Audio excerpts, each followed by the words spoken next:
Hello everyone, my name is Grace Simon, and today I want to share a memory from my past that continues to weigh heavily on me. Every time it crosses my mind, a wave of sorrow washes over me, leaving me unable to shake off the guilt. It's an experience I wish I had never faced, but life, as we know, rarely follows an easy path. This story dates back many years to when I was just 18 years old, living with my family in the captivating city of London. A place full of beauty but not without its own shadows. Back then I believed I had it all. My family was well off, and both of my parents enjoyed successful careers. Don't forget to subscribe to my channel so I can share more captivating stories like this one. Be sure to watch this video until the end and show your support by hitting the like button. It truly helps. My father, Thomas, was a busy entrepreneur, while my mother, Clara, stood out as an interior designer with remarkable creativity. Despite their demanding schedules, my parents always prioritized spending time with me and my two older brothers, Max and James. They were both 2 years older than me, and if I had to describe them, I would say they were incredibly attractive and charismatic. I have always felt immense pride in having brothers like them. As the youngest, my parents often spoiled me, ensuring I was never lacking in material comforts or affection.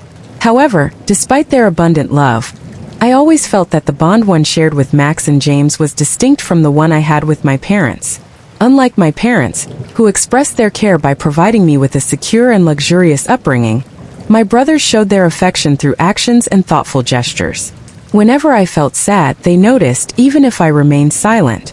They were my confidants, the ones I turned to when I needed to talk, always offering a listening ear without judgment. As a child, whenever I faced challenges or was bullied at school, it was Max and James who stood up for me. I vividly remember one occasion when my classmates mocked the dress I wore, leaving me in tears. Not only did they comfort me, but they also addressed the issue at school. They didn't resort to aggression, but their sharp words and firm demeanor ensured those bullies never bothered me again. To me, they were heroes, always ready to support and protect me. Family evenings were always special, but I always chose to sit between Max and James. They would compete over who got to sit next to me, wrapping me in warm hugs and affectionately calling me their little princess, reminding me it was their life's mission to keep me safe. As I grew older, their love and support became even more evident. They helped me navigate the awkwardness of adolescence, boosting my confidence when I felt insecure. James patiently taught me makeup tips, reminding me of my natural beauty, while Max helped me pick outfits, calling me his adorable little sister. Their unwavering love made me feel special and deeply cherished. To me, Max and James weren't just siblings, they were also my emotional anchors. Whenever my parents were busy with work, they made sure I never felt alone. They took me to school, helped with homework, and kept me company on sleepless nights. I would knock on their doors and they always welcomed me, sharing funny stories or simply staying by my side until I drifted off to sleep. Those small but meaningful moments convinced me that their love was deeper than anything else I had experienced. Yet, the love I cherished so much eventually became the root of my greatest regret. It's a story that requires more time to tell, and I'm not sure if anyone could truly grasp its weight. What happened when I was 18 completely changed my life. One day, I hope to find the strength to share the rest of this memory with you. As the youngest in the family, I often acted without hesitation, unafraid of consequences. Sometimes, I used to climb into their laps or sit close to them without a second thought. Max and James weren't just my brothers, they were my closest friends, the people I trusted the most. On a warm summer afternoon, I stepped out of my bedroom. The sunlight streamed through the large windows, bathing the living room in a soft, calming glow. Max and James were on the couch, engrossed in a TV show. I didn't know what they were watching, but they seemed completely absorbed. Rubbing my eyes absent-mindedly, I silently wandered over. They hadn't noticed me approaching, so I grinned playfully, crept closer, and with a mischievous leap, plopped down onto their laps, catching them both by surprise. Max jumped in shock and James laughed, saying, "What mischief are you up to now, little sister?" I simply giggled, staying quiet as I made myself comfortable on their laps, resting my head on Max's shoulder. "What's got your attention so much?" I asked, glancing at the screen. They didn't respond, and when my eyes settled on the TV, I realized they were watching a romantic movie. Just then, the scene reached its peak. a heartfelt moment where the characters shared a deep embrace and kiss. When Max and James noticed my gaze fixed on the screen, they became visibly uneasy. James awkwardly smiled and covered my eyes with his hand.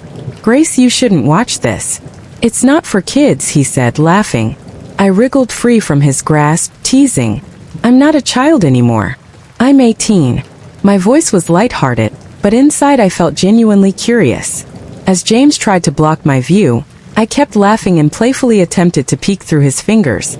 Amid the teasing, I shifted slightly to steady myself and accidentally brushed my hand against something in James's pocket. The sensation, a firm, warm object, made my heart race. Startled, I quickly pulled my hand back, panic rising within me. "I'm sorry," I muttered, jumping up and rushing to my room. Once inside, I shut the door, leaning against it as my chest heaved with nervous energy. My heart pounded so loudly it felt like I'd done something terribly wrong. Sitting on my bed, I couldn't stop replaying the moment in my head. I questioned whether I was overreacting or if it had been a harmless mistake. The memory of what I'd felt in James's pocket lingered, making my face burn with embarrassment. I wasn't sure how to interpret it, but the overwhelming shame gnawed at me. I wondered if Max and James would laugh it off, but I couldn't shake the thought that I had crossed an invisible line without realizing it. For the first time, I felt that the bond one had always believed was unbreakable between us was more fragile than I'd imagined. That evening, after spending hours hiding in my room, I decided to venture downstairs. Hunger gnawed at me, and I assumed my family was already waiting for dinner. Still, I couldn't help but feel self-conscious, worried that Max and James might still be thinking about what had happened. I tried to reassure myself, telling myself it was probably insignificant and forgotten. Quietly opening my door, I crept down the hall, avoiding eye contact with anyone.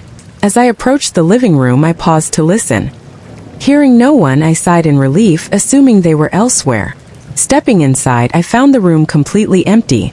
How odd, I thought, hesitating by the couch where I'd been earlier, trying to figure out what had been on TV. A voice startled me from behind. "Grace, what are you doing?" James called. I spun around in surprise, and Max burst into laughter. "You look like a thief," he teased. I let out a small scream, clutching my chest as I turned to see them both standing there.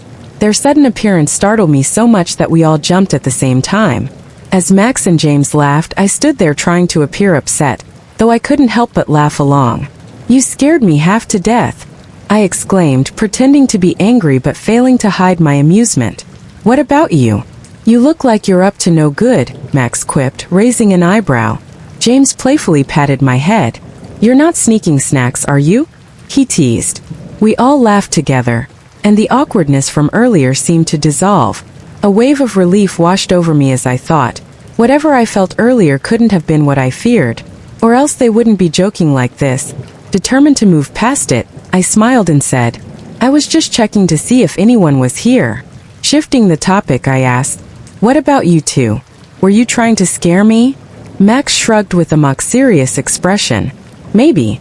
I didn't expect you to jump so much though," he replied.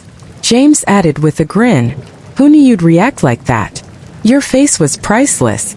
Their laughter was contagious, and soon we were all laughing together. The tension melted away entirely as James rested a hand on my shoulder. "Come on, let's eat. The family's waiting for you," he said. I nodded, smiling, and followed them into the kitchen. My parents greeted me warmly, and I joined them at the table. The soft glow of the lights and the lively chatter made the atmosphere comforting. As we ate, laughter filled the room. My parents shared stories about their work, and Max and James occasionally teased me with light-hearted jokes. I joined in, and the earlier embarrassment faded into the background. After dinner, I helped my mom clean up before heading to my room to prepare for bed. Lying there that night, I thought back to the events of the afternoon. Although the memory still left me a little flustered, the anxiety had eased. I smiled, feeling reassured that everything was okay. Max and James were still the wonderful brothers I'd always adored, and I drifted off to sleep, convinced it was all behind me. But it wasn't. My room was separated from theirs by a thin wall, and even the faintest sounds, whether music or dialogue from a movie, could be heard clearly. One morning I woke up unusually early at 7 a.m., much earlier than my usual wake-up time. At first, I thought I'd been woken by a forgotten dream, or perhaps the sunlight streaming through my curtains. However, as I became more alert, I noticed a strange noise coming from the next room. My bedroom was located between Max's and James's rooms, and our house had been built in a traditional style with thin walls, meaning sounds like loud music or the TV carried easily to other rooms. I was used to hearing Max and James chatting or playing video games, but this morning the noise was different. It wasn't loud, but it was distinct enough to catch my attention. At first, I assumed they were watching an action movie or something similar, but after a few moments, I felt that something was off. The sounds didn't resemble anything typical of a movie. They came in intervals, sometimes slow, sometimes fast. My heart began to race as a thought crossed my mind, one that made my face flush with embarrassment. I didn't want to believe it, but as the sounds became clearer, I could no longer deny it. It wasn't music or a normal conversation. It was a series of quick, intimate noises mixed with heavy breathing. I tried to push away the idea of what I was hearing, but the more I listened, the more convinced I became. It seemed obvious that Max and James were watching something inappropriate. A wave of discomfort swept over me as I questioned why I had to wake up at that particular moment and hear this. My chest tightened, my heart raced, and my body seemed to radiate heat. Covering my face with my hands, I tried to shake the intrusive thoughts from my mind. This is private, I told myself. But the situation felt even stranger coming from their room. We had always been so close, and I couldn't have imagined being in a scenario like this. The noise seemed to grow louder, invading my thoughts even as I tried to push it away. Sitting up in bed, I decided I couldn't just stay there quietly. I opened my door, unsure of what I intended to do. But the anxiety building in my chest made it impossible to stay still. I crept down the hallway, careful not to make a sound. As I approached their door, the noises became so clear it felt as though the walls between us no longer existed. Standing outside their door, I felt a mix of embarrassment and confusion. My heart pounded in my ears as my mind raced. I told myself this was something ordinary, something everyone encounters, but hearing it from Max and James made it feel entirely different. I bit my lip, torn between turning back and staying put. Eventually, I pressed my ear against the door, trying to steady my breathing, but the sound only intensified my discomfort. A part of me wanted to walk away, but I couldn't seem to pull myself from the spot. Then suddenly the door swung open and I stumbled back in shock. James stood there, his expression frozen in wide-eyed surprise as though he'd been caught doing something he shouldn't have been. I froze, unable to find the words to explain myself. We stared at each other in silence, which felt like it stretched on forever. The tension was so thick it was hard to breathe. James cleared his throat, breaking the stillness. "Grace, what are you doing here?" he asked, his voice shaky and clearly embarrassed as he scratched the back of his head without meeting my eyes. His face was flushed, and I wasn't faring any better. My heart was racing and I felt hot all over. Dropping my gaze to the floor, I mumbled, I was just passing by." My voice came out weak and unconvincing, but it was all I could manage at that moment. The noises from inside the room abruptly stopped, and Max appeared behind James. His face mirrored James's, red and awkward. He glanced at me briefly before quickly looking away, unable to meet my gaze. We stood there in unbearable silence, none of us knowing what to say. Finally, I forced a nervous smile, running my fingers through my hair in a futile attempt to ease the tension. "I was just passing by," I repeated, my voice trembling. "I'll leave now." Turning on my heel, I hurried back to my room, desperate to escape the discomfort. I could feel their eyes on me as I walked away, though I didn't dare look back. Once inside my room, I shut the door behind me and leaned against it, taking a deep breath. My heart was still racing, and it felt like I witnessed something I was never supposed to see. The embarrassment settled deep in my chest as I replayed the moment over and over in my mind, the look on James's and Max's faces, the heavy silence. No matter how hard I tried, I couldn't push the thoughts away. I told myself it was an unfortunate misunderstanding, something no one wanted to happen. Still, I couldn't help but wonder if it had changed our relationship forever. A short while later, there was a knock at my door. My stomach sank. I knew it wasn't my parents, who would usually come in without knocking. It had to be either Max or James. Taking a deep breath, I tried to steady myself before opening the door. James stood there looking just as embarrassed as before. He avoided eye contact, his hands fidgeting nervously. "Grace, I'm really sorry about earlier," he said, his voice soft. "It's not what you think. We were just watching a movie, and maybe the timing wasn't the best." Dude, unsure of how to respond, I noticed the discomfort on James's face. Then Max appeared behind him at the door, his unease evident as he glanced between James and me, struggling to find the right words. For a few moments no one spoke. The silence was heavy, and it was clear we were all grappling with how to navigate the situation. I realized that if the awkwardness persisted, it would only worsen things, so I decided to address it head-on. Forcing a nervous smile, I tried to sound casual despite the tension. "Come on," I said lightly, "I didn't mean anything by it. Don't take it so seriously. I was just passing through, really." Max and James exchanged a look, as if communicating silently. After a brief pause, James sighed, his smile returning faintly. "Are you sure, Grace? Are you okay? You don't feel awkward?" I nodded quickly, eager to put their minds at ease. "Yes, I'm fine, honestly. I think we're all just feeling a bit awkward about this." To break the ice, I suggested, "How about we sit down and talk? Maybe that'll help clear the air." They both seemed surprised by my suggestion, but after a moment of hesitation, they agreed. We moved to my room where I sat on the bed trying to lighten the mood. I joked, "So, was the movie so good that you lost track of time?" Max laughed nervously, covering his face with his hands. "Come on, Grace, stop teasing me. We didn't think you'd hear anything," he muttered. Raising an eyebrow playfully, I teased, "Are you sure? It seemed like you turned up the volume on purpose for me to notice." We all laughed, and little by little, the tension began to dissolve. After a while, curiosity got the better of me, and I glanced at them, debating whether to voice what was on my mind. Gathering courage, I spoke hesitantly. "What if we try something like what happened in the movie?" The words escaped before I could stop them, and I immediately felt a wave of uncertainty. Max and James stared at me, stunned. "Are you serious?" James asked, his voice filled with confusion. I nodded, trying to keep my expression steady. "I'm just curious," I said softly, avoiding their gaze. "It wouldn't hurt to try, would it?" Max shook his head firmly. "No way," he responded instantly, stepping back uncomfortably. James followed suit, both clearly unsettled. But I wasn't ready to back down. Reaching out, I gently took their hands, both to reassure them and to steady myself. "Just once," I insisted. "I just want to see what it feels like." After a long silence, James sighed and finally responded, "All right, but just this once, and it has to stay between us. No one can ever know." His voice was low, emphasizing the importance of secrecy. The room fell silent except for the sound of our breathing.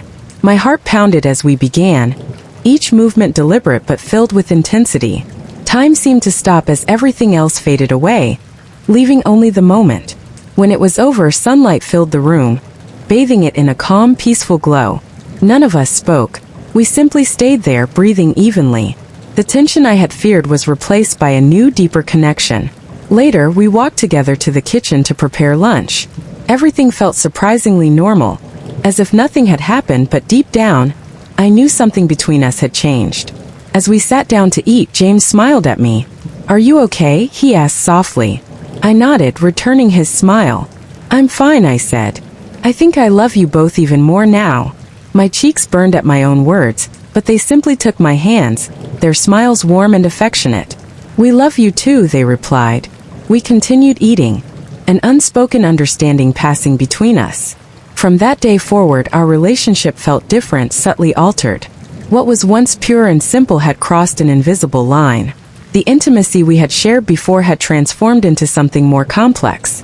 Every time our eyes met, there was a new depth, a silent acknowledgement of what had happened.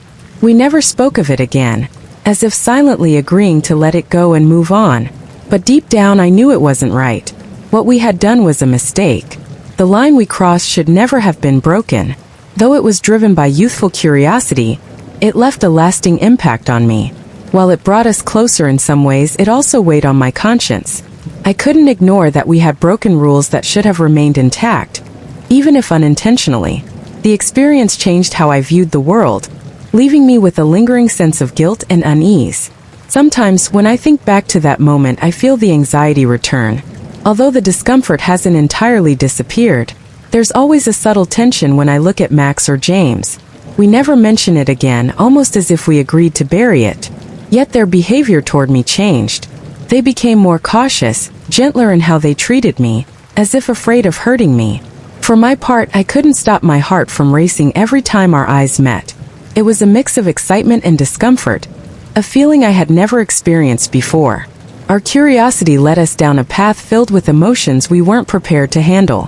While our bond grew stronger, it also became more complicated. Looking back, I see how impulsive and immature I was. What we did, driven by curiosity and excitement, crossed a line that should have remained intact. I don't entirely regret it, but I can't ignore the guilt and confusion it left behind. It serves as a constant reminder that curiosity, though natural, can lead us down dangerous paths if unchecked. We didn't plan for things to unfold that way, but they did, and now we must deal with the consequences. This experience taught me an important lesson. Curiosity isn't always worth it, especially when it threatens the integrity of relationships and the boundaries that protect them. Boundaries in life aren't there to restrict us. They're there to prevent us from making decisions we'll regret. So to anyone reading this, here's my advice. Don't let fleeting curiosity lead you to choices that could harm the relationships you value most. Before acting on intense emotions, stop and consider the long-term consequences. Emotions are temporary, but their effects can last forever. Value your relationships and respect the boundaries that sustain them. True love, the kind that endures, doesn't need impulsive actions to prove itself. It's built on trust, understanding, respect, and responsibility. That's the greatest lesson I've learned.